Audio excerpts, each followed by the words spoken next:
नए साल में कैसे बदलेंगे आपके सितारे, कैरियर में कैसे मिलेगी कामयाबी, कैसे चमकेगा आपका कारोबार, कैसी होगी आपके सितारों की चाल, बताएंगे पूरा हाल।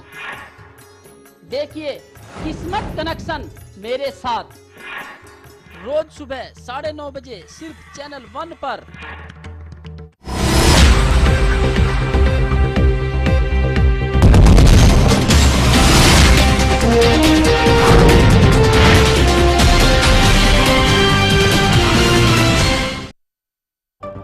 हेडलाइंस के प्रायोजक हैं केश किंग आयुर्वेदिक तेल, the king of hair oil.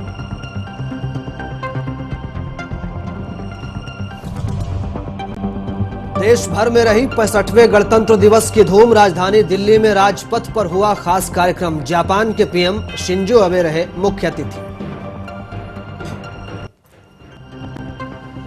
Rajpath पर झांकियों ने मोहा मन, अनेकता में एकता की दिखी झलक। अत्याधुनिक टैंक मिसाइलों ने गणतंत्र दिवस की बढ़ाई शान।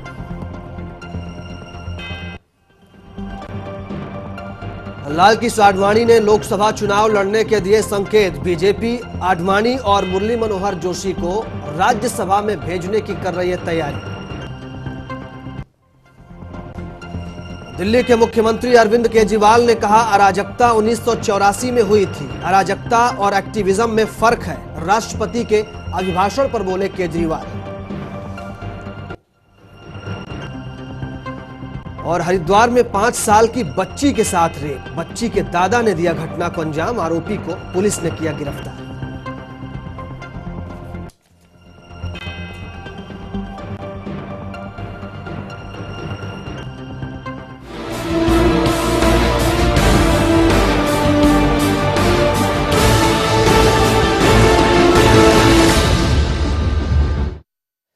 नमस्कार, बेबाक बहस में आपका स्वागत है। मैं हूं आपके साथ राजीव सिंह। आज देश भर में 65वें गणतंत्र दिवस की धूम दिखाई दी। देश भर में कोने कोने में काफी हर्षोल्लास के साथ गणतंत्र दिवस मनाया गया, लेकिन आज भी कई ऐसी समस्याएं हैं जिससे देश जूझ रहा है। आखिर क्या हैं वो समस्याएं, और आज 26 जनवरी के मौके पर इस पर क्या बात की जाए और किस तरह से उन समस्याओं को देखा जाए जो पिछले 65 सालों से हमारा पीछा कर रही हैं। बेबाक बहस में बातचीत करेंगे इसी मसले पर।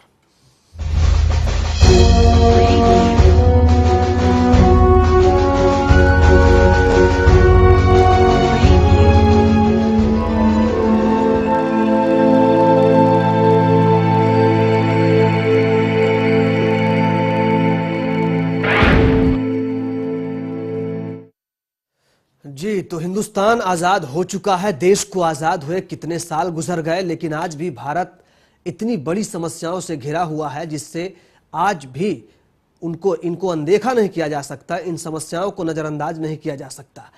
हाल ही में चाहे दिल्ली की सर्दी से बेघर लोगों की मौत हो या फिर पश्चिम बंगाल में इंसानियत को शर्मसार कर देने वाली सामूहिक बलात्कार की घटनाएं, ऐसी घटनाएं प्रशासन पर भी सवाल खड़ा करती हैं। आखिर क्यों अभी तक हम इन समस्याओं से उबर नहीं पाए हैं? देखिए ये रिपोर्ट, बातचीत करेंगे। गणतंत्र की जय हो, लेकिन गणतंत्र के 64 साल बाद भी देश मर रहा है। गरीबी से, भूखमरी से, बिना छत सर्दी में ठिठुरने से, असुरक्षा से।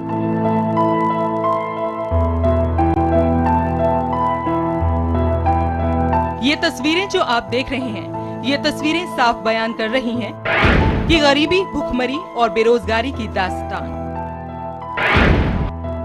ये तस्वीरें बयान कर रही हैं उन लोगों की दास्तान जिन्होंने अपने हालातों के साथ समझौता करना सीख लिया है। ये तस्वीरें बयान कर रही हैं उन मासूम लोगों की दास्तान जिन्हें कभी छत नसीब ही नहीं हुई।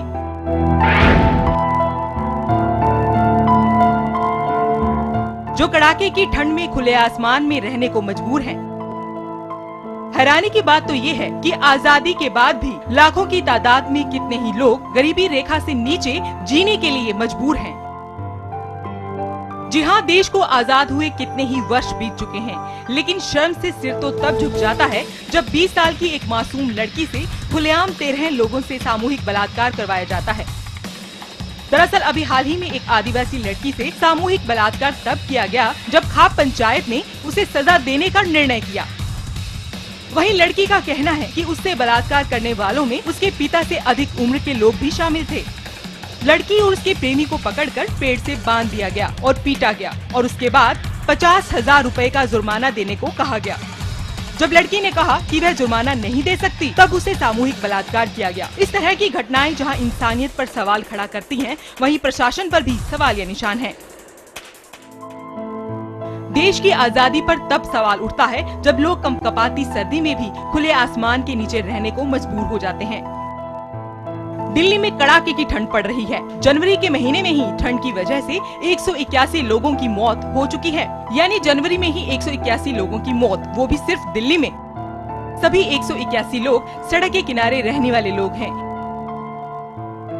लेकिन जनवरी से पहले के भी अगर आंकड़ों को देखा जाए तो मरने वालों की तादाद अचंभे में डाल सकती है।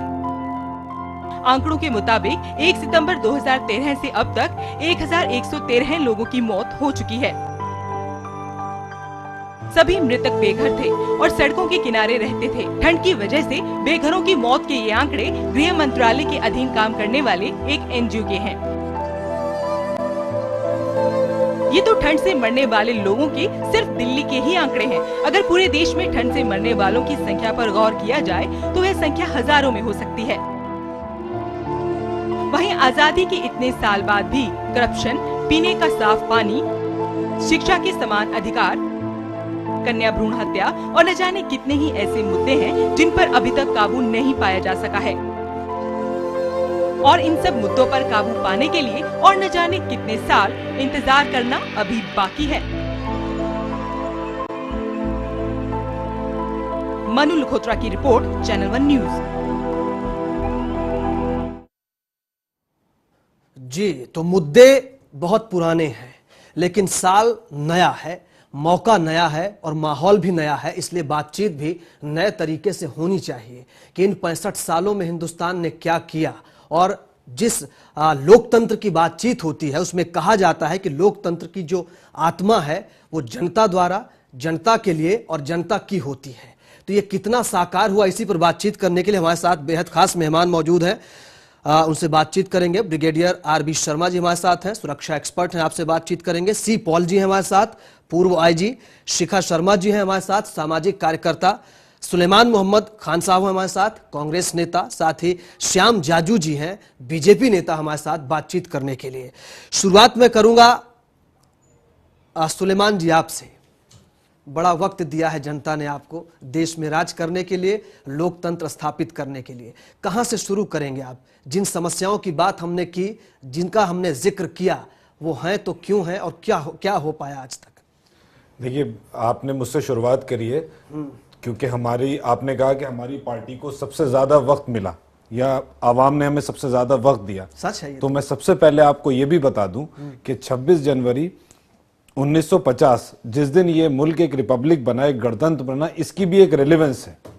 26 जनवरी 1930 को इंडियन नेशनल कांग्रेस ने पूर्ण स्वराज का नारा दिया था, उसी की लाइंस पे। जबकि 26 नवंबर 1949 को कॉन्स्टिट्यूएंट असेंबली ने कॉन्स्टिट्यूशन को पास कर दिया था, लेकिन ये फोर्स में आया 26 जनवरी 1950 में। जी। तो गणतंत्र बनने में सबसे बड़ा हाथ इस मुल्क में कांग्रेस पार्टी का है।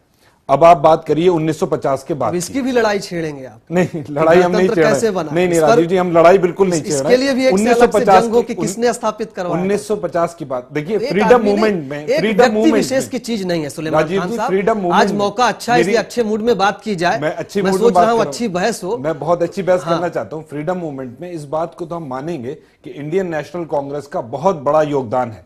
उसके बाद की जो आपने समस्याएं बताई, हमारी पार्टी ने इन समस्याओं को लेके बहुत काम किया है। पिछले 10 साल का ही अगर आप ग्राफ उठा के देखें तो अर्बनाइजेशन अगर आप देखें, Jawaharlal Nehru national urban renewal mission की देन है। Delhi metro, buses cluster, flyovers, आप नरेगा देखें रूरल एरियाज में, इंदिरा आवास योजना देखें जो घर देती है, पॉवर्टी एलिवेशन के लिए बिलो पॉवर्टी लाइन से काफी हद तक एक परसेंटेज आवाम की ऊपर आ चुकी है, जो अभी लेटेस्ट सर्वे आया है। हमारे 5 ईयर प्लान्स में हर बार बजट्स हेल्थ में, एजुकेशन में, एम्प्लॉयमेंट के लिए बढ़ते जा रहे हैं। मुझे लगता है कि बातचीत दिल्ली की नहीं, देश के आखिरी आदमी की होनी चाहिए। मैं देश की उस आखिरी आदमी के बारे में बताइए। देखिए, उस आखिरी आदमी तक हिंदुस्तान का लोकतंत्र, गणतंत्र या योजनाएं कहां तक पहुंची, कैसे पहुंची कि नहीं पहुंची? बहुत अच्छा सवाल आपने पूछा।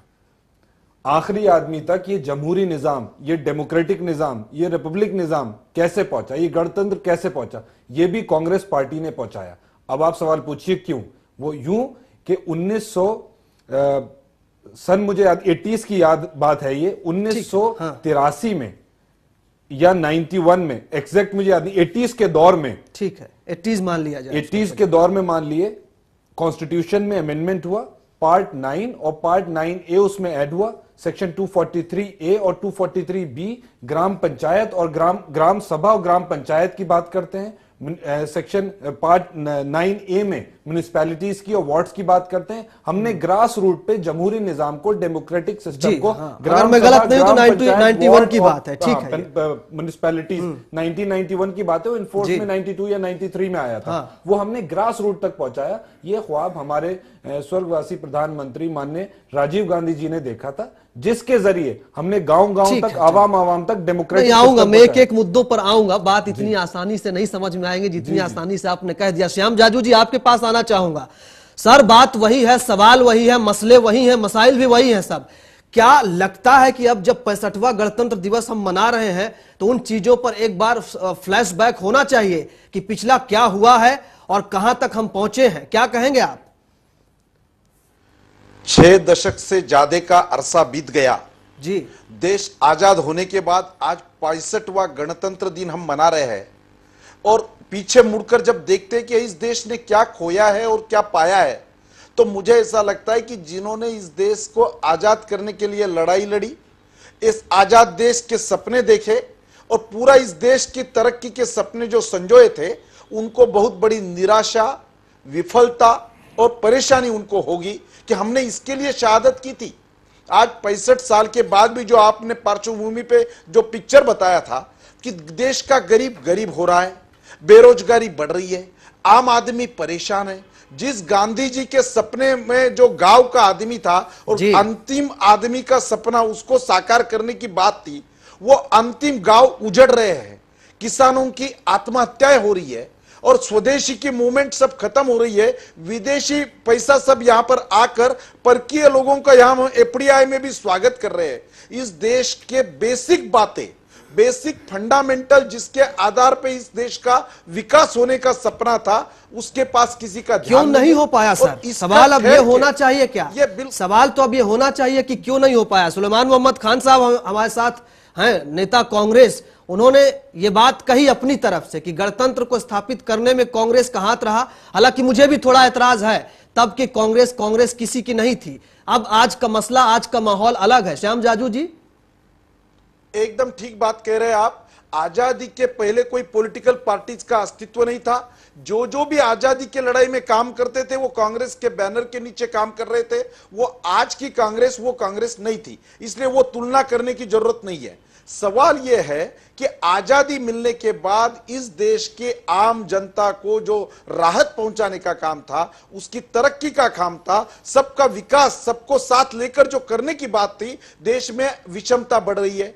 श्रीमंत ज्यादा श्रीमंत हो रहे हैं, गरीब ज्यादा गरीब हो रहे हैं, गांव उजड़ जा रहे हैं, बेरोजगारी हो रही है, इंडस्ट्री बढ़ नहीं रही है, और सभी बातों पे विदेशों की ओर जो देखने ठीक है सर, मैं आपके पास आऊंगा, लेकिन जब भी गणतंत्र, लोकतंत्र की बात होती है, आम जनता, आम आदमी की बात होती है, तो आम आदमी की शुरुआत बस रोटी कपड़ा मकान से ही होती है। उसके बाद की तरक्की तब तक बेकार है जब तक हम उस आखिरी आदमी के बारे में नहीं सोच लेते या उस आखिरी आदमी को रोटी कपड़ा मकान नहीं मिल जाता। मैं आऊंगा, हमारे साथ सभी मेहमान मौजूद हैं एक एक करके। शिखा जी, आपके पास आना चाहूंगा, क्या कहेंगे?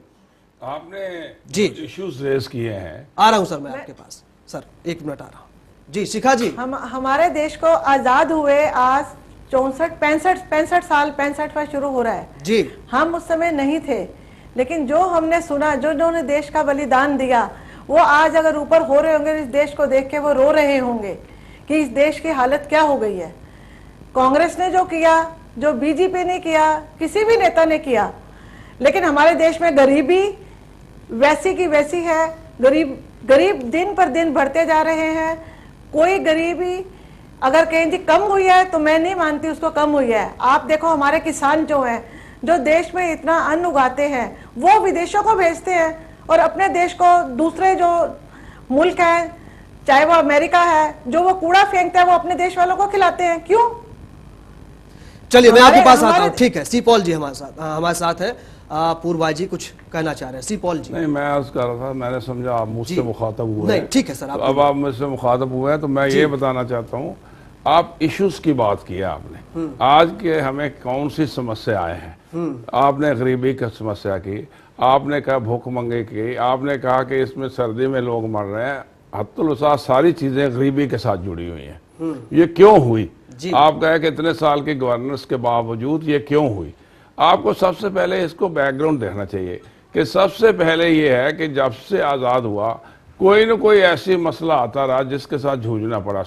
सबसे पहले आप देखिए आज़ादी के कुछ देर बाद कितने ही प्रदेशों में कम्युनल राइट्स हुए, जी। क्योंकि डिवाइड एंड रूल की पॉलिसी अंग्रेज छोड़ के चले गए। और जब 1947 गया, जगह जगह पे आपको देखेंगे रीजनल राइट्स हुए, कम्युनल राइट्स हुए। तो उस वक्त फोर्सेस को फिर बढ़ावा दिया गया, खर्चा सारा फोर्सेस पे शुरू हो गया, इंटरनल फोर्सेस के ऊपर। उसके बाद आगे फूड प्रॉब्लम आ गया, फिर फूड की ग्रोथ के पीछे पड़ गए, फूड को बढ़ाना चाहिए। उसके बाद आगे आइए तो उसके बाद आपको कम्युनल टेंशंस शुरू हो गई। आपको 80s में खालिस्तानी मूवमेंट शुरू हो गई। उसके बाद आगे गए 90s में आकर बाबरी मस्जिद को गिराने से शुरू हो गया। उसके बाद वहां पे गुजरात राइट शुरू हो गए। तो कोई ना कोई कम्युनल एंगल दिया गया। किस पार्टी ने वोट बैंक की वजह से किया, ये मैं नहीं कहना चाहता, ए या बी पार्टी ने, जो भी रहे, हाँ, जो जिम्मेदार भी आया सब है उसमें। वो कम्युनल रंगत देने की वजह से जो कम्युनल टेंशन पैदा हुई, फिर आपको बढ़ावा देना पड़ा इंटरनल सिक्योरिटी के लिए। इस दौरान में एक दो दफा आपके ऊपर आक्रमण भी हुआ, उसके लिए आपको आर्म फोर्स को बढ़ावा दें। तो जहां तक पॉपुलेशन था, पॉपुलेशन बढ़ रही थी। हत्तुल वसा कोशिश करके बहुत करके आपकी पॉपुलेशन पे कुछ कंट्रोल हुआ, आपका फूड प्रॉब्लम शुरू हुआ। अब जितना रुपया आता था, बहुत सा रुपया अभी भी इंटरनल सिक्योरिटी जो फोर्सेस हैं, मैं जानता हूं कि हम लोग पुलिस में जब शुरू में आए 60s में, तो हाँ वहां पे 15 बटालियन नहीं होती थी, आज 200 कुछ बटालियन है सीआरपी की। जी। तो ये जो रिसोर्सेज हैं सारे फ्रिटर अवे हो रहे हैं। रिसोर्सेज उस तरफ क्यों कर रहे हैं? क्योंकि हमारे में जो अवेयरनेस होनी चाहिए, जो जागरूकता, हम तो हर वक्त डिवीजन में बिलीव करते हैं। वी आर नॉट, कोई भी पार्टी हो, वो पॉलिटिकल सिस्टम जो है वो उसका कसूर नहीं है, गवर्नेंस का कसूर है। मैं ये कहना चाहता हूँ, डेमोक्रेसी का कसूर नहीं है, कॉन्स्टिट्यूशन का कसूर नहीं है। कॉन्स्टिट्यूशन में लिखा हुआ है डिग्निटी ऑफ इंडिविजुअल। कॉन्स्टिट्यूशन में हर सिटीजन के लिए जस्टिस देना चाहिए, उसको प्रॉपर राइट्स होने चाहिए। हर जगह उसमें ट्रस्टीशिप के लिए कहा गया गांधी जी ने, डायरेक्टिव प्रिंसिपल्स ऑफ कॉन्स्टिट्यूशन के अंदर। जी। आज की डेट में आपने सोशल रिस्पॉन्सिबिलिटी दी, जो आपके बड़ी बड़ी ऑर्गेनाइजेशन है। सवाल ये है कि एक तो आपस में जो इन्होंने टेंशन क्रिएट किया पॉलिटिकल पार्टी में, उससे गवर्नेंस वीक होती गई। गवर्नेंस के वीक होने से निभाई नहीं गई, और हाँ, जिम्मेदारी उससे निभाई जो नहीं सबसे बड़ा एलिमेंट हो गया, जो अरोड कर रहा है like a cancer, that is corruption. जी, मैं आपके पास शुरू आ हो रहा गई। हूं। ठीक है तो सर। इन हालात में जो पैसा था जी। वो सारा फ्रिटर अवे हो रहा है दूसरी तरफ जाके, जबकि वो डेवलपमेंटल की तरफ जाना है। ठीक है, मैं आपके पास आ रहा हूं। आरबी शर्मा जी हमारे साथ है, security expert. RB Sharma sir, आज 64 साल बीत गए, समस्या वही, करप्शन वही, गरीबी, भुखमरी तक की हालत है अभी भारत में। इसको इतना नजरअंदाज आंकड़ों पर नहीं कर दिया जाएगा, क्योंकि आंकड़ों की भी बड़ी कलाबाजी हमारे यहाँ होती है। समस्याएं वही बनी हुई हैं। क्या खोया, क्या पाया, क्या कहेंगे आप? बिल्कुल ठीक है। और मैं इस तरह से बात करूंगा कि ये आज़ादी का पूरा जितना कालखंड है जी, ये हमने अपनी आंखों देखा है और हम जिए हैं। इसलिए जो सपने उस वक्त भारत में लिए जा रहे थे, जब आज़ादी आई और उसके बाद जब गणतंत्र आया, वो सपने पूरे होने तो दूर हैं, बहुत उनमें ज़्यादा कटुता आई है। अभी पॉल साहब बात कर रहे थे कि कितनी समस्याएं हमारे देश के सामने आती रही, खड़ी होती रही, कोई कम्युनल, कोई दूसरा। जी। क्यों होती रही? इसका क्या कारण था? इसका कारण ये था कि आरंभ से ही हमारी जो गवर्नेंस है वो बहुत वीक रही, और जिस गणतंत्र का और प्रजातंत्र का की बात हम करते हैं उसका इस सारे प्रकरण में दुरुपयोग हुआ जी। और देखा ये गया कि बांटो और राज करो। इसलिए जो वोट बैंक बने, जो अलग अलग से खंड बने, कोई जाति के नाम पर, कोई धर्म के नाम पर, ये इस कारण को, इन सब समस्याओं को देखने का काम उन सरकारों का था जिनके हाथ में बागडोर स्वतंत्रता के तुरंत पश्चात आई। मैं इस बात को इस तरह से रखूंगा, भारत को आजादी 1947 में मिली। हमारा एक पड़ोसी है, बड़ा देश है, हमारे जैसा ही है, हमारी जितनी ही पुरानी उसकी सभ्यता है, और उसका जो आज का राज्य है, आज की प्रणाली है, चीन की बात कर रहा हूं मैं, वो 48 में हुई है जी। और 48 और 50 में अगर आप सामाजिक संरचना के पैरामीटर्स, जी, if you see the parameters of social construction, जी उन पे अगर आप देखें तो चीन हमारे से बहुत पीछे था जी। चाहे वो जीडीपी की बात थी, चाहे वो लोगों का रहन सहन की बात थी। ये क्या कारण हो सकता है कि वो अपनी समस्याओं पर काबू कर सके और हम अपनी समस्याओं को बढ़ाते? ये बड़ा बुनियादी सवाल है, ये बहुत बुनियादी सवाल है, बहुत ही, और यही सारे सवालों का जवाब है, यही पे छुपा हुआ है। गरीबी हो, चाहे भुखमरी हो, चाहे बिना घर के लोग जो मर रहे हैं सर्दी में उनकी बात हो, या फिर करप्शन की बात हो। सुलेमान मोहम्मद खान साहब हमारे साथ है। सुलेमान जी, करप्शन की बात जब आती है तो पंडित नेहरू की वो बात याद आती है, जब उनके समय में भी कालाबाजारी चरम पर थी, भ्रष्टाचार जब शुरुआत हुआ, कई विभागों में हो रहा था। उन्होंने कहा था कि भ्रष्टाचारियों सुधर जाओ, नहीं खंभे में टांग दूंगा तुम सबको मैं। आज का दौर है मनमोहन सिंह का, वो सिर्फ अपनी ईमानदारी की बात करते हैं, अपने बेईमान मंत्रियों की जवाबदेही तक के लिए वो तैयार नहीं होते। जिस कांग्रेस की बात कर रहे हैं आप, ऐसा क्यों हो रहा है, कितना बदल गया है? आप देखिए, सबसे पहले कुछ हमारे पैनल के लोगों ने कुछ बातें कही, उसका छोटा सा जवाब देके आपकी बात का जवाब दूंगा। अभी ये बात हो रही थी कि आजादी से पहले सब लोग उस मूवमेंट में थे, लेकिन मेजॉरिटी के तौर पे कांग्रेस के लीडर, चाहे वो महात्मा गांधी हो, चाहे पंडित नेहरू हो, चाहे मौलाना आजाद हो, चाहे सरदार पटेल हो, चाहे खान अब्दुल गफ्फार खान हो, सारे जो मेजर लीडर थे इंडिपेंडेंस मूवमेंट के, हमारी पार्टी से निकले थे। गांधी का स्वराज, गांधी का ग्राम स्वराज उसी समय खारिज कर दिया गया था। गांधी का ग्राम स्वराज उसी समय खारिज कर दिया गया था, ये भी बड़ा फैक्ट है, सब जानते हैं। चलिए, आवाज पे आइए। का नारा हमने ही दिया था, ठीक है, नारा दिया है, गांधी का स्वराज कहीं दिखा नहीं, उसी समय उसी मंत्रिमंडल ने खारिज कर दिया था कि ये सिर्फ हवा हवाई बातें हैं। उसके बाद की बात सुनिए, हमने उसके लिए काम किया। जब देश आजाद हुआ 60s में, जब हमें लगा कि एग्रीकल्चरल प्रोडक्टिविटी चाहिए, लोगों के लिए अनाज चाहिए, तो 60s और 70s में कांग्रेस की सरकार ग्रीन रेवोल्यूशन लाई, 60s से शुरू हुआ था, और उसके बाद 80s में हम इंडस्ट्रियलाइजेशन लाए। ये मेजर काम थे।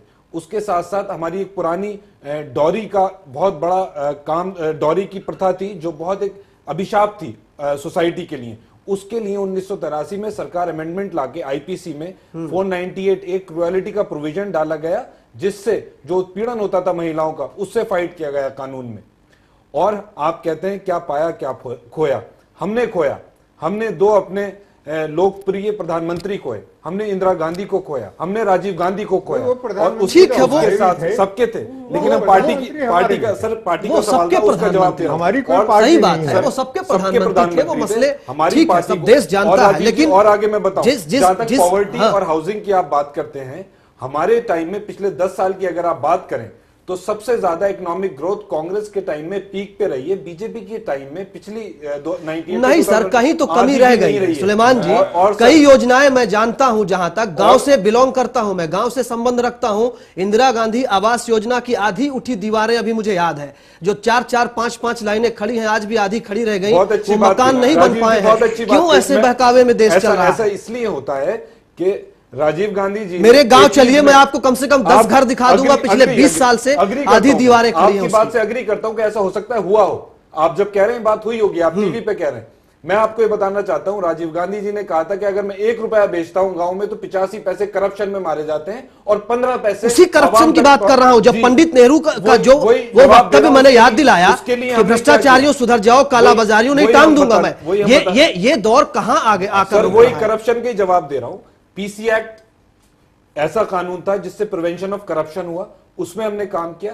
2013 में हमने लोकपाल बिल लाया और अब 7 बिल हम और ला रहे हैं जो नहीं, वो मसला तो बदल दिया, पूरा हवा का रुख ही मोड़ दिया। श्याम जाजू जी आपको जवाब देंगे, जवाब मैं उनका भी सुनूंगा। मैं आ रहा हूं सर आप लोगों के पास। सर लोकपाल बिल, एक लास्ट बात मैं कह दूं, लोकपाल बिल के साथ साथ हम 7 बिल और ला रहे हैं। ठीक है, आरबी शर्मा जी, सूचना का अधिकार ऐसा करप्शन क्रूसेडर है जो आम वो अंतिम विकल्प नहीं है सर, विकल्प है, विकल्प नहीं है सर, विकल्प नहीं है सर। लोग अभी नौकरी ढूंढ रहे हैं, मैं जान रहा हूं, बहुत अहमियत है, बहुत अहमियत है, लेकिन वो अंतिम समाधान नहीं है। जिन चीजों पर हम बात कर रहे हैं, पैसे का इस्तेमाल है वो पता चलेगा। आरबी शर्मा जी कुछ कहना सुलेमान जी, मैं तो बात इतनी कहूंगा, ये कहूंगा कि एक्ट्स की बात मत करिए, एक्शन की बात जी, एक्शन की बात है, उसी एक्शन की हम बात करना चाह रहे हैं। हम कानून बनाया देखिए, ठीक है, आ रहा हूं सुलेमान जी, सुलेमान जी आ रहा हूं, आ रहा हूं मैं। सर एक जवाब दे दो सर, उसकी नियत ये होती है कि ये इसके लेटर एंड स्पिरिट में एग्जीक्यूट होगा, वो नहीं कुछ मैं इसका थोड़ा सा कुछ तो कमियां रह गई। सलमान साहब के साथ या शर्मा साहब के साथ जैसे कोई बहस मुबाहिसा में नहीं पढ़ना चाहता।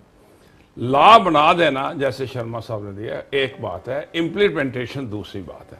मैंने शुरू में आपको बता रहा कि गवर्नेंस में आई हैव नेवर सेड कि पॉलिसीज ठीक नहीं थी। मैंने ये भी नहीं कहा कॉन्स्टिट्यूशन जो है उसमें ये कर दो, अनार्किज्म की बात नहीं मैं कह रहा कॉन्स्टिट्यूशन, लेकिन जो इम्प्लीमेंटेशन हुई क्यों नहीं हो सकी, अब उसमें एक पार्टी को जिम्मेवार नहीं कर सकते। रजीब मैं बताता हूँ सर, एक छोटा सा ब्रेक ले लूं अगर आप इजाजत दें। मैं इसके बाद कंटिन्यू रखूंगा क्योंकि आप ये स्ट्रक्चर को देखिए, आपका जो स्ट्रक्चर है फेडरल स्ट्रक्चर, यूनिटरी स्ट्रक्चर नहीं है जी, और हालात से देखिए किस किस जिम्मेवारी कहाँ का बनती है, तब जाके आपको पता चलेगा कि एक छोटा सा ब्रेक लूंगा। श्याम जाजू जी काफी देर से सुन रहे हैं, श्याम जाजू जी आपके पास आऊंगा सर, तसल्ली रखिएगा। शिखा शर्मा जी हमारे साथ है, शिखा जी आपके पास भी आऊंगा, छोटा सा ब्रेक लेंगे।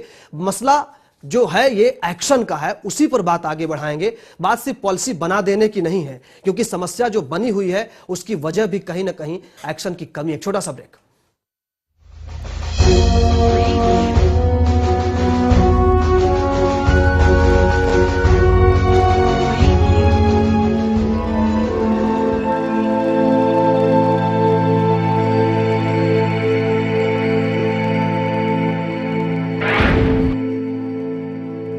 ऐसा घर आपने नहीं देखा होगा, संभाल के पोछा मारा अभी। आइए, ओ भाई साहब ये देखिए हॉल, ये देखिए चिल्ड्रंस रूम, देखिए कितना बड़ा है, आपके बच्चे खेलते खेलते थक जाएंगे। हो गया, मजे ले लिए, आइए। और यह है बेडरूम, इसकी खिड़की से तारे दिखते हैं, तारे। आपको क्या लगा प्रॉपर्टी डीलर हूँ? अरे आपको अपना घर दिखा रहा था। पर्ल्स इंफ्रास्ट्रक्चर, हम जानते हैं कि घर अरमान, उम्मीदों और सपनों का बना होता है, तभी तो हम घर बनाते हैं, जिंदगियां बनाते हैं। अक्षय बाथरूम कब धोगे? आज संडे है ना। डॉक्टर ऑर्थो, इतना असरदार कि अब दर्द भी घुटने टेकेगा।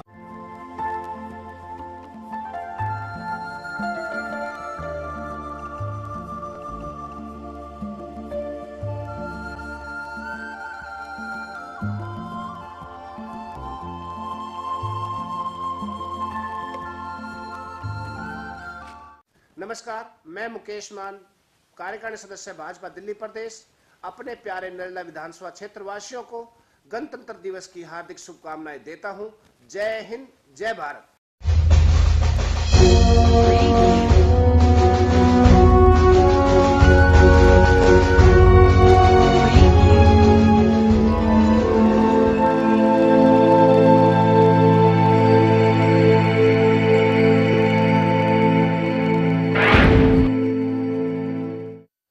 चलिए, ब्रेक के बाद स्वागत है आपका बेबाक बहस में। सवाल यह है, ब्रेक के बीच में आरबी शर्मा साहब कह रहे थे कि बेबाक बहस का मतलब यह है कि आप पूछिए, सीधा सीधा पूछिए कि कौन जिम्मेदार था इसके लिए। ए बी दोनों को लपेट करके सिर्फ बहस यह ना होनी चाहिए कि सब लोग जिम्मेदार थे, उस व्यक्ति को ढूंढा जाए कि जो इसके लिए जिम्मेदार था। आरबी शर्मा साहब, शायद इसी यही मतलब था।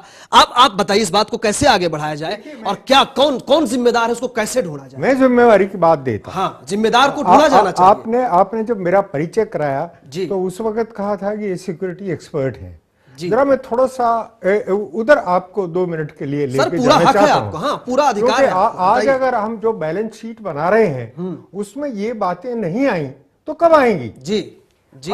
अब ये देखिए कि जम्मू और कश्मीर से सुलेमान साहब बहुत अच्छी तरह से वाकिफ हैं, मुझे मालूम है। हम जिस प्रकार से उस राज्य का विलय भारत में हुआ और एकदम से सीज फायर लाइन मान ली गई और वो 47-48 से लेकर आज तक हमारे लिए नासूर बनी हुई है और हमारी न केवल सुरक्षा बल्कि हमारे जो कंस्ट्रक्शन के काम है, जो डेवलपमेंट है उसके लिए वहां पर कितना धन हम लगा चुके हैं। अगर वो समस्या 47-48 में ही समाप्त कर दी गई होती, जो उस वक्त सलाह दी थी उस समय की सरकार को कि थोड़ा समय दीजिए, हम इनको पाकिस्तान में वापस धकेल देंगे, वो समय नहीं दिया गया। जिम्मेवार है, सब पता है, ठीक है। और इसी तरह से चीन का पूरा प्रभुत्व तिब्बत पर मान लेना और उनको अपना पड़ोसी बना लेना, इसके लिए क्या जिम्मेवारी? कौन गुनहगार है बताइए? उनका फिर उनको आइडेंटिफाई करिए जिस बेबाकी की आप बात कर रहे हैं। मैं यही कह रहा हूं सब। मैं आपको बताऊं, मैंने वो युग देखा है जी। और लगभग ये जितने नेता जिनकी इन्होंने बात की है, महात्मा गांधी को छोड़कर बाकी सबको सशरीर देखा है और बहुत निकट से देखा है। और जितना समाज ने और देश ने उन पर विश्वास किया और भरोसा किया कि ये निर्णय सही लेंगे, हमारे निर्णय वहीं से बिगड़ने लगे। और ये जो 85 पैसे करप्शन में जाने वाली बात राजीव जी ने कही, धन्यवाद है उनको। आज तो वो मेरे ख्याल में 1 पैसा भी शायद काम के लिए लग जाए जी, तो बड़ी बात। हम धन्यवाद। इस सारे के लिए जो हमारा जो पॉलिटी है, जो हमारा राजनीतिक समाज है, इससे बाहर कौन लोग जिम्मेवार हो सकता है इसका? और उसमें हमें मालूम है कि 65 वर्ष में 65वां तो हमारा गणतंत्र दिवस है। 3 साल और जोड़ लीजिए, हम लगभग 70 के निकट जाने वाले हैं जी। इस 70 में जो लोग अधिक जिनका राज्य रहा है, अगर उनको हम ये न मान के चलें, मैं राजनीतिक बहस में नहीं पड़ना चाहता, वो सुलेमान जी जाने और श्याम जाजू जी जाने जी, उन्हीं से पूछूंगा, लेकिन उन्हीं से पूछेगा। हाँ। लेकिन मैं एक तटस्थ व्यक्ति होने के नाते ये जानता हूं कि अगर पाकिस्तान में अगर उनके एक भूतपूर्व राष्ट्रपति पर देशद्रोह का वो लगाया जा सकता है जी, तो क्यों नहीं हम हमारे यहाँ ये क्यों नहीं, ये पकड़कर, ठीक है, इस पर को जो भी हो A, B और Z जी, तो ये जब तक ऐसा नहीं होगा उस वक्त तक हम इसी घालमेल में लगे रहेंगे और राष्ट्र जो है वो लुढ़कता जी। उसी की बात हम करें। श्याम जाजू जी काफी देर से सुन रहे हैं। श्याम जाजू जी, आपने सबको सुना, क्या कहेंगे कि क्या अब उस व्यक्ति को ढूंढा जाना चाहिए? आरबी शर्मा जी कह रहे हैं कि उसकी पहचान की जानी चाहिए, ये बताया जाना चाहिए कि कौन जिम्मेदार है। A, B के घालमेल की राजनीति में नहीं पड़ना चाहिए, तभी इन समस्याओं का हल होगा। शर्मा जी की बात से मैं 100% सहमत हूं। आजादी के 68 साल के बाद भी पाकिस्तान का जिस प्रकार का रुख हमारे देश से है, चाइना का जिस प्रकार से है, श्रीलंका वालों का है, यानी हमारे आजाद देश में 20-20 किलोमीटर अंदर आकर 20 दिन तक चीन वाले घुसखोरी कर सकते हैं। पाकिस्तान वाले हमारे जवान का अपमान कर उसका सिर काटकर उधर लेकर हमारा मजाक उड़ा सकते हैं। बॉम्बे का बम स्फोट होने के बाद भी कोई वहां के जो अतिरेकी केंद्र चल रहे हैं, प्रशिक्षण केंद्र चल रहे हैं पाकिस्तान के, वो बंद नहीं हो रहे। यानी भारत की इज्जत का सवाल है, भारत के स्वाभिमान का सवाल है। और हमारे सुलेमान भाई जो कह रहे थे कि भाई राजीव गांधी ने कहा कि 1 रुपए में 15 पैसे भी काम नहीं आ रहे, तो ये काम किसका है? 68 साल में एक 5-7 साल विपक्ष की अगर छोड़ दिए तो 60-62 साल इस देश में कांग्रेस ने राज किया है। जो भी उपलब्धियां है उसके लिए जैसे वो जिम्मेवार है, वैसे यहाँ जो राजनीतिक हो रहे हैं, ठीक है, मैं जानता हूं आप राजनीतिक पार्टी के सदस्य हैं, केवल राजनीति की बात मैं नहीं कर रहा हूं। तो वो जो 85 पैसे बीच में जा रहे थे, ये जो यंत्रणा में खर्च हो रहे थे और जो गवर्नेंस, गुड गवर्नेंस नहीं हो रहा था, इसके लिए राज चलाने वाले आपने भी बड़ा दावा किया कि इंडिया शाइनिंग, इंडिया चमक रहा है, भारत चमक रहा है, नहीं चमका पाए। आपको भी मौका मिला था, कुछ ऐसा कर देते, आप कुछ ऐसा कर देते कि पूरे देश के लिए मिसाल होती। बाकी लोग अटल जी के टाइम उन्हीं पड़ोसियों की बात कर रहा हूं, जो भारत की बड़ी है कि हाँ एनडीए का शासन था, कभी बीजेपी का प्रधानमंत्री था, कभी कुछ ऐसा कर देते आप तो जवाबदेही से तो आप भी नहीं बच पाएंगे। अटल जी के नेतृत्व में जो इंटरनेशनल इमेज हमारी स्थापित हुई थी, महंगाई पे जो कंट्रोल था, रोजगार जो निर्माण हुआ था, विकास के इंफ्रास्ट्रक्चर के जो काम चले थे, ये बातें कांग्रेस वाले भी नहीं नकारते हैं। बहुत क्यों अच्छा फिर ऐसा है? अभी भी 40 करोड़ हुआ से ज्यादा गरीब हिंदुस्तान में है। आंकड़ों की बात करूं, मैं आंकड़ों में बहुत ज्यादा पढ़ना नहीं चाहता, ये सारे आंकड़े रखा हुआ हूं सर मैं, लेकिन क्या करूं इन आंकड़ों का बताइए। आरबी शर्मा जी कह रहे हैं, इनका जवाब पूछिए कौन जिम्मेदार है। 40 करोड़ से ज्यादा लोग अगर आज भी हिंदुस्तान में गरीब हैं और भुखमरी की हालत आज भी हिंदुस्तान में है, तो यह सवाल किससे पूछा जाए? कौन है वो रहनुमा? अभी 2013 में सरकार को फूड सिक्योरिटी बिल लाना पड़ रहा है। अभी भी लोगों को पूरा अनाज देने की क्षमता हमारी नहीं है, उसकी लेने की नहीं है। 71 में इंदिरा जी ने नारा दिया था गरीबी हटाओ, गरीबी तो हटी नहीं, दिन प्रतिदिन गरीबी बढ़ती गई, विषमता की खाई बढ़ती जा रही है, गण और तंत्र में हर रोज अंतर बढ़ रहा है। ये जिनके लिए गणतंत्र आया है वो आम आदमी की समस्या खत्म नहीं हो रही है, दिन प्रतिदिन। चलिए शिखा जी हमारे साथ है, मैं आ रहा हूं सर आप लोग के पास। शिखा जी हमारे साथ है। शिखा जी क्या कहेंगी आप? कांग्रेस को भी सुन रही हैं, बीजेपी को भी सुन रही हैं, बाकी एक्सपर्ट भी हमारे साथ हैं। क्यों ये दिन देखने पड़ रहे हैं कि 64 साल बाद भी 65वां गणतंत्र दिवस मना रहे हैं हम? इतने साल गुजर गए, 64वां 65वां वो बीतता रहेगा, लेकिन क्या कुछ हुआ, क्यों नहीं हुआ, किसको जिम्मेदार ठहराया जाए, किसको ढूंढा जाए? अभी सुलेमान जी कह रहे थे कि हमने नारी के लिए किया है। नारी का चीर हरण पहले भी होता था, आज भी होता है। नारी तब भी अबला थी, नारी आज भी अबला है। कहते हैं हमारी प्रेसिडेंट जो रही नारी थी, प्रधानमंत्री रही, चलो सीएम रही, कई नहीं, लेकिन जो एक गरीब नारी है, एक आम नारी है, उसका चीर हरण आज भी हो रहा है। और उसके साथ क्या अन्याय कर रहे हैं ये इनको मालूम है। सरकार कोई भी आए, लेकिन गरीब आदमी के लिए दिन वही रहते हैं। अमीर और अमीर होते हैं, गरीब और गरीब होते हैं। नारी वहीं की वहीं है। नारी अबला पहले भी थी, नारी अबला आज भी है। कंधे से कंधा मिला के काम कर रही है, लेकिन उसको जब देखा जाता है तो उसको एक अबला के रूप में देखा जाता है, उनका चीर हरण किया जाता है। रोज हम सुनते हैं इतना उसका बलात्कार कर दिया, उसका बलात्कार कर दिया। हमारी गवर्नमेंट क्या कर रही है नारी के लिए? जी तो किसी को बोलना चाहेंगे या फिर ठीक है ये समस्याएं तो हैं, ये बात है, इस पर बहस होती रही है और आज भी हो ही रही है। किसको जिम्मेदार ठहराएंगे, कौन जिम्मेदारी लेगा, कैसे इनका निदान होगा? हमारी जो गवर्नमेंट है, जो हमारा कानून है, वो अगर सख्त कर दिया जाए, इनको सख्त से सख्त सजा दी जाए। 16 दिसंबर का जो हादसा था उसके बाद भी हमारा देश होश में नहीं आया। पूरे देश में बड़े हादसे हुए, ठीक है, एक हादसे को मैं बहुत ज्यादा महिमा मंडन के पक्ष में नहीं रहता हूं, बहुत से हुआ है और ये बहुत दुखद है। हाल का एक जिक्र करूं, सुलेमान जी हमारे साथ है कांग्रेस के, एक जिक्र कर दूं सुलेमान जी, आप ही के पास आऊंगा। पंचायत का मसला है, पंचायत ने आदेश दिया वेस्ट बंगाल में, शर्मनाक है, धब्बा है, कलंक है ये देश के नाम पर, दुनिया के सबसे बड़े लोकतांत्रिक देश के नाम पर, कि एक पंचायत ये आदेश दे कि एक नाबालिग लड़की के साथ 10-12 लोग गैंग रेप करें। कहां से शुरू करें, कहां खत्म करें? हमें तो शर्म आती सवाल पूछने। राजीव जी, बहुत आपने वाकई में बहुत अफसोसनाक और अनफॉर्चुनेट बात है कि इस तरह का हादसा हुआ। पहले मैं हमारे बीजेपी के दोस्त बैठे, उनका जवाब दूंगा। उन्होंने कहा कि हमारे, उसके बाद मैं उसका जवाब दूंगा सर। बीजेपी के जो दोस्त हमारे बैठे हैं वो सीधे आइए ना सर, बीजेपी कांग्रेस क्यों कर रहे हैं हम आज, बताइए। उन्होंने अभी एक बात कही थी, उसका मैं जवाब देना चाहता हूं। मैं ये कहना चाहता हूं, भारतीय जनता पार्टी के कार्यकाल में इकोनॉमिक ग्रोथ सबसे लो गई, पार्लियामेंट पे अटैक हुआ, प्लेन हाईजैक हुआ, आपने टेररिस्ट छोड़े, आपने क्या नहीं किया। इतने आपके वक्त में घोटाले हुए, मुल्क इतना बैकवर्ड चला गया।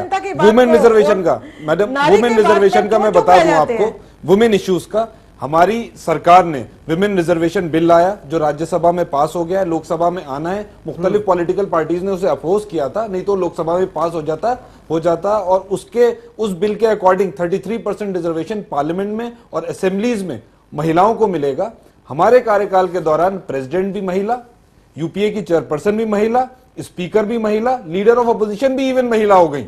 तो हमने जो वुमेन को मजबूत किया वो किसी ने नहीं किया, हम ही ने वुमेन को आगे बढ़ाया। जहां तक रेप का सवाल है, वेस्ट बंगाल में जो हुआ, हम बिल्कुल इस खप पंचायत से, महिला के नाम पे एक शब्द टोकेनिज्म है, नहीं, मैं आपको बता रहा हूं, टोकेनिज्म का जो इस्तेमाल पंचायत ज्यादा का हुआ फैसला है, हिंदुस्तान में वो कि पंचायत- महिला को राष्ट्रपति बना दो, आप महिला को लोकसभा स्पीकर बना दो, लेकिन क्या उन सारी महिलाओं के लिए उस ईमानदारी से काम हुआ? उस पंचायत की बिल्कुल, बात करिए, उस पंचायत की उनमें बात जो करिए। लोग जिम्मेदार है, बिल्कुल। क्या उसके लिए सर ये मैं कोई सर, व्यवस्था नहीं हो कि इसका तुरंत जवाब- आप उनको? मैं इसका जवाब दे दूं। हाँ। राजीव जी, मेरी बात रह गई। पंचायत का जहां तक सवाल है, मैं पर्सनली भी और मेरी पार्टी भी और पूरा मुल्क भी कॉन्स्टिट्यूशन को सुप्रीम मानता है। कॉन्स्टिट्यूशन में जो रूल ऑफ लॉ है वो सबके लिए है, पंचायत का कोई फैसला नहीं है। ना हमारी पार्टी का ये स्टैंड है, ना मेरा पर्सनली और ना किसी का होगा। वो बहुत दर्दनाक हादसा था। मैंने ट्विटर पे भी लिखा है कि उन 13 लोगों के ऊपर रेप और मर्डर दोनों का मुकदमा चलना चाहिए। सर, उनका सी पॉल जी, आपके पास ये आना आप चाहूंगा, मैं चलूंगा। ये पश्चिम बंगाल वही प्रदेश है जहां पर 3 दशक से ज्यादा कम्युनिज्म का शासन रहा। कहते हैं कि कम्युनिज्म बड़ी आधारभूत और बड़ी जमीनी बातें करते हैं, लेकिन आज तक ये वही प्रदेश है जहां पर इस तरह की घटनाएं हुई। अभी कुछ बस ममता बनर्जी जी को आए कुछ ही समय हुआ है, बहुत ज्यादा नहीं हुआ, ठीक है, उनकी जिम्मेदारी बनती है, उनकी जिम्मेदारियों को मैं दरकिनार नहीं करना चाहता, लेकिन आज भी सबसे ज्यादा प्रोस्टिट्यूशन का मामला वहीं होता है। एक बड़ा तबका उसमें आज भी सड़ रहा है। ये लोकतंत्र की बात हो रही है। सबसे ज्यादा जो है एक जो मैनुअल जो एक शौच की जो बात होती है, सफाई कर्मियों की बात होती है, वो आज पश्चिम बंगाल में ही है। सी मैं पॉल ये जी, अर्ज करना चाहता हूं, मैं पहले भी आपको कह रहा हूं कि ये जो है सारा स्ट्रक्चर जो है, जो मैं कहूंगा पॉलिटी जिसको वर्ड किया है, not a political party, the polity as such, that has got the rotten has come into polity. मैं बताऊंगा क्यों। आप देखिए, रुपए की बात हुई 62, खैर मैं कई चीजों में सहमत हूं, कहीं में नहीं हूं, उसको डिटेल में नहीं जाना चाहता। जब 62 चाइनीज को क्यों दिया गया, क्यों नहीं किया गया, कैसे हमारी पास कितनी उसमें सत्ता थी कि हम क्या कर सकते थे, क्या नहीं, वो हमारे सामने है, कैसे हमारी फौज को भगदड़ मच गई, ये चीजें क्यों हुई, ये इसके लिए ये है कि ये आपके रिसोर्सेज क्यों नहीं थे। रिसोर्सेज गाए बगाए इन्होंने असेस किया, रिसोर्सेज कम होते गए। मैं एक चीज को सिर्फ एग्जाम्पल देता हूँ। पिछले दिनों में होम मिनिस्टर चिदम्बरम साहब थे, उन्होंने कहा जी टेररिज्म को रोकने के लिए हमें यहाँ पे सेंटर के अंदर एक बॉडी खड़ी करनी चाहिए, नेशनल काउंटर टेररिज्म। हाँ, लेकिन नहीं हुआ। क्यों नहीं हुआ? कि सारे के सारे जो स्टेट्स थे वो नहीं चाहते थे पुलिस हमारे से परे चले जाए, उसके ऊपर पूरा होल्ड रखना चाहते थे, उन्होंने नहीं देने होने दिया।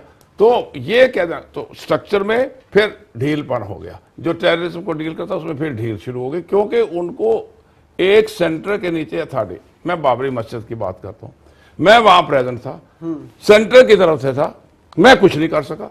मैं वहां पे पूरा टाइम 2 महीने पहले प्रेजेंट रहा हूं, लेकिन बाबरी मस्जिद मेरे आंखों के सामने गिरी है, क्योंकि सेंटर की उसके अंदर कोई इंटरफेरेंस नहीं हो सकती थी। और स्टेट के जो राज थे वहां पे जो भी साहिब थे उस वक्त, वो इंटरफेयर करने नहीं दे रहे थे। तो इसका मतलब यार रॉड तो पॉलिटी में हो गई। एक बात। तीसरी बात, आप आज की डेट में कह रहे हैं कि ये, मैं खालिस्तान की बात करता हूं, रुपया यहां पे खर्च हुआ, जब तक वहां पे यही, मैं तो वहां पोस्टेड रहा हूं, गोलियां खाई हैं, अंदर है अभी गोली, लेकिन ये कैसे किया, वहां पे क्या होता था, जो ही इनकी अकाली हुकूमत आती थी कुछ और बात शुरू हो जाती थी। 84 की चीजें लेकर अभी तक चलता रहा, उसके बाद अभी भी उस तरह चल रहा है। तो मेरा कहने का मतलब है ये सारा का सारा सिस्टम जो है कहां से निकाला जाए सर, और इसके लाभ बनने से नहीं होता। कहां से रास्ता निकले? हाँ, इस पॉलिटी के सुधार की बात कहां से शुरू हो? मैं आऊंगा अभी शर्मा जी के पास आऊंगा। वोट बैंक पॉलिटिक्स में दोनों जी धर किसी तरीके से लेने की कोशिश करते हैं। जब आप वोट बैंक पॉलिटिक्स में जाते हैं तो किसी कम्युनल एंगल से या किसी तरह अपीजमेंट पॉलिसी शुरू होती है। जब appeasement policy rot and settle हो जाता है। जब बाहर की बात होती है, फॉरेन कंट्री थे, तो हम कहते हैं हमारी आर्मी इतनी स्ट्रांग नहीं, हम कर पाए। क्यों नहीं कर पाए? रिसोर्सेज। आरबी शर्मा जी क्यों नहीं हो पाया? इसकी शुरुआत कहां से किया जाए? करप्शन की बात करें, इस तरह के गैंगरेप की, बलात्कार की बात करें, महिला अधिकार की बात करें, तो सवाल यही उठता है जिस पॉलिटी की बात हो रही है कहां से शुरुआत? पॉल साहब ने जो बात की, मैं उसका थोड़ा सा, और उसमें आपके प्रश्न का उत्तर भी निहित है जी। ये एक बड़ा थोड़ा सा इसमें बहुत सच्चाई है कि हम फेडरल सिस्टम है, यूनिटरी नहीं है, और केंद्रीय सरकार का दबदबा वहां की लीडरशिप पर दारोमदार करता है। किस प्रकार की सशक्त लीडरशिप है तो दबदबा है जी।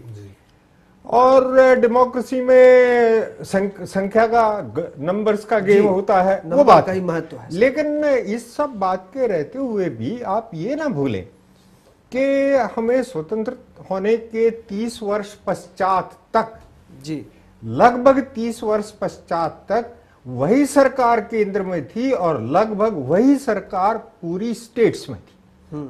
लगभग जी, पहले 25-30 वर्ष तक, करीब 67 तक, 67 तक, 67 के चुनाव में, 67 के बाद आहिस्ता आहिस्ता बात शुरू हुई। जी, अगर उस वक्त जो केंद्र की सरकार थी, जो हमारे नेता थे, रहनुमा थे, बड़े, और वो लोग थे जिन्होंने स्वतंत्रता का युद्ध भी लड़ा था, यदि उन्होंने उस वक्त ये बात सोची होती और केंद्र और राज्यों का एक सही से उनका स्थापना की होती, उनके रिलेशनशिप की, संबंधों की, तो ऐसा होता। ऐसा नहीं होता जैसा आज हो रहा है। हुआ क्या, ये आगे की बात पर जरा विचार कीजिए। जी, आहिस्ता आहिस्ता एक एक करके दूसरी सरकारें बननी शुरू हुई।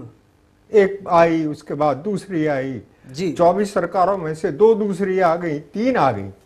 उनके साथ केंद्र का जिस प्रकार का रुख रहा, जिस प्रकार की दोभांत उनके साथ हुई, तो एक डेफिसिट ऑफ ट्रस्ट जिसे कहते हैं, जी, वो ये आने लगा जी, कि अगर आप इनके साथ हैं तो आप भारतीय हैं, अगर आप इनके साथ नहीं, विरोधी हुए तो दिक्कत हो, तो दिक्कत होगी। दिक्कत और हुई। उस कारण से जब राष्ट्र में एक ऐसा समय आया जब कांग्रेस को छोड़कर दूसरी सरकारें ज्यादा हो गई।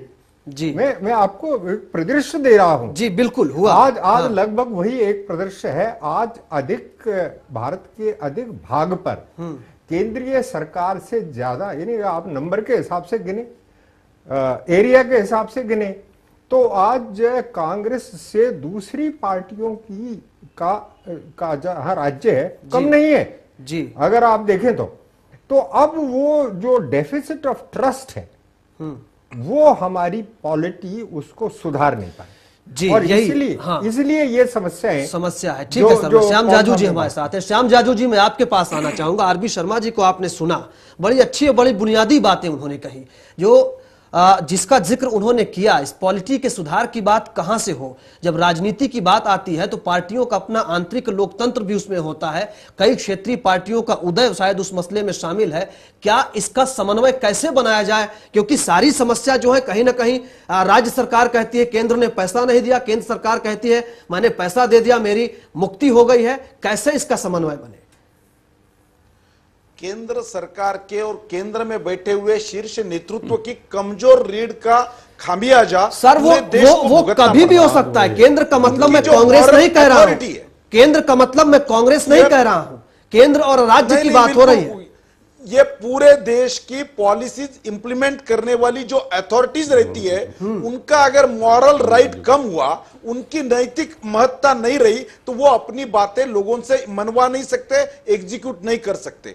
केंद्र का कोई विषय नया आता है तो उसको भी how to get work done, राज्य सरकार आज तो शर्मा जी बताएंगे, मुझे समझ नहीं आ बड़े राज्यों में कांग्रेस का शासन नहीं है, कह रहे हैं तो कि केंद्र की सरकार है। 12 यूपी में उनका राज नहीं है, पश्चिम बंगाल में नहीं है, तमिलनाडु में नहीं, बात तो राजस्थान में नहीं है, मध्य प्रदेश में नहीं है, छत्तीसगढ़ में नहीं है, पंजाब में नहीं है, बिहार में। बताइए तो सर वहां क्या हुआ ऐसा कि जिसके बल पे आप इनको कहें कि आपकी सरकार नहीं, हमने ये चमत्कार कर दिया। मध्य प्रदेश में क्या नहीं होता, बताइए कहां से शुरुआत करें हम? मध्य प्रदेश में क्या नहीं हो रहा है? क्या वहां रामराज आ गया है? नहीं, मैं राजीव जी ये कहना चाह रहा था, अभी बीजेपी के हमारे दोस्त बोल रहे थे, सबसे बड़ी बात ये है इसमें कि अभी भारतीय जनता पार्टी ये कहती है केंद्र की सरकार, भारतीय जनता पार्टी खुद 6 साल केंद्र में रही है। दूसरी बात, ये भारतीय जनता पार्टी एक वाहिद पार्टी है जिसने कम्युनल फीलिंग फैला के इस मुल्क में, छोड़िए सुलेमान जी, मैं उस बुनियादी, उस आखिरी आदमी को केंद्र में रखकर बातचीत करना चाहता हूं, जो आज भी $1.25 करीब या 65 रुपए 60 रुपए प्रतिदिन पर, उससे कम पर भी गुजारा करता है।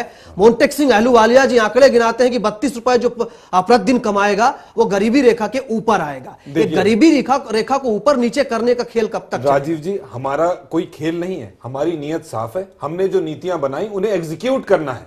एग्जीक्यूटिंग अथॉरिटी को जिम्मेदारी को समझना है। उत्तर प्रदेश में हमारी 25 साल से सरकार नहीं है। उत्तर प्रदेश का आज आप हाल देखिए, जो नीतियां हमने बनाई, जो पैसा हमने दिया वो नहीं पहुंच पाया। फूड सिक्योरिटी बिल हमने अभी बनाया, करप्शन के लिए लोकपाल बनाया, सूचना का अधिकार बनाया, राइट टू एजुकेशन बनाया, हमने सब नीतियां बनाई। बात सिर्फ इतनी है राजीव जी, इस बहस में मेन मुद्दा यह है कि नीतियों को आखिरी आदमी तक कैसे पहुंचाया जाए। उस नीति को पहुंचाने के लिए नियत की जरूरत है। सब लोग एक साथ मिलके, जो इस मुल्क का संविधान में लिखा है यूनिटी इन डाइवर्सिटी, इतना डाइवर्स कल्चर, वो नियत कैसे आएगी? शिखा जी हमारे साथ। शिखा जी, भारतीय जनता पार्टी की वो नियत, मुल्क को तोड़ना उस नहीं है। नियत के साथ ये काम हो पाएगा ये तो सबको पता है। अच्छी अच्छी आदर्शवादी बातें बड़ी हो जाती हैं, मंच पे हो जाती हैं, स्टूडियो में हो जाती हैं, लेकिन क्या वो नियत आ पाएगी जिस नियत की बात कर रहे हैं? चाहे कांग्रेस हो, बीजेपी हो या कोई अथॉरिटी हो, डिबेट होती है वो कांग्रेस और बीजेपी में आके खत्म हो जाती है जी। वो उसको एलिगेशन लगाते हैं, वो उसको एलिगेशन दिखा। आम जनता के बारे में कोई नहीं सोचता। अगर दिल्ली की सरकार ने, दिल्ली के लोगों ने दिल्ली में आम पार्टी को वोट दिया और सीएम साहब जो हमारे नए बने हैं वो यही सोचते हैं कि धरने से सब कुछ होगा। धरने से नहीं होगा, करने से होगा। आज वो बोलते हैं गरीबों को 700 लीटर पानी देंगे, 700 लीटर पानी की बजाय वो बोलते हैं कि सीवरेज इनसे नहीं लिया जाएगा। 700 लीटर पानी बहुत मामूली बात है। वो लोगों को धोखा दे रहे हैं इससे कि 700 लीटर पानी क्या होता है, कुछ भी नहीं होता। उसका कोई इतने पैसे नहीं होते जितना वो बोल रहे हैं कि 700 लीटर पानी फ्री दिया जाएगा। वो बोले कि सीवरेज ठीक किया जाएगा, सीवरेज कम किया जाएगा, सीवरेज नहीं लिया जाएगा। और हर बात के लिए उनको धरना देने की क्या जरूरत है? वो अपने सीएम है, अभी बैठे हैं, उनको चाहिए कि वो काम करवाएं, जो उन्होंने वादे किए वो वादे पूरे करें। वो कहते कांग्रेस ने किया, वो कहते बीजेपी ने किया, अब तो आम आदमी पार्टी है, वो करे। कोई भी करने को तैयार नहीं है। हर कोई कहता है कि मैं खा लूं, मैं बैठ लूं, 4 दिन के पुलिस फोर्स नहीं लेंगे, सिक्योरिटी नहीं लेंगे, मकान नहीं लेंगे। ठीक है, ये बात तो कम से कम सी पॉल जी, ये बात तो कम से कम यहां से उठी आम आदमी पार्टी का जिक्र होना बड़ा लाजमी है। तो जब ये इस पार्टी का उदय ये बात तो बताता है कि आम आदमी, अब जो आम जनता है वो कांग्रेस बीजेपी से एक बीच का विकल्प चाहती है। तो इन तरीकों को भी आजमाने की बात चली। अरविंद केजरीवाल धरना देते हैं, ठीक है, उनके अपने उसूल, अपने तरीके हो सकते हैं। इसका रास्ता क्या आम आदमी के उन समस्याओं को दूर कर पाएगा? मैं ये सवाल करना चाहता हूं, चाहे आम आदमी का पार्टी हो या किसी का, आपने कुछ एक लोकल मुद्दे लेकर आप आए हैं, उनका हल करना है, कितनी देर में करना है उसके ऊपर मैं नहीं जाना। बट आप you can not scoff at the constitution.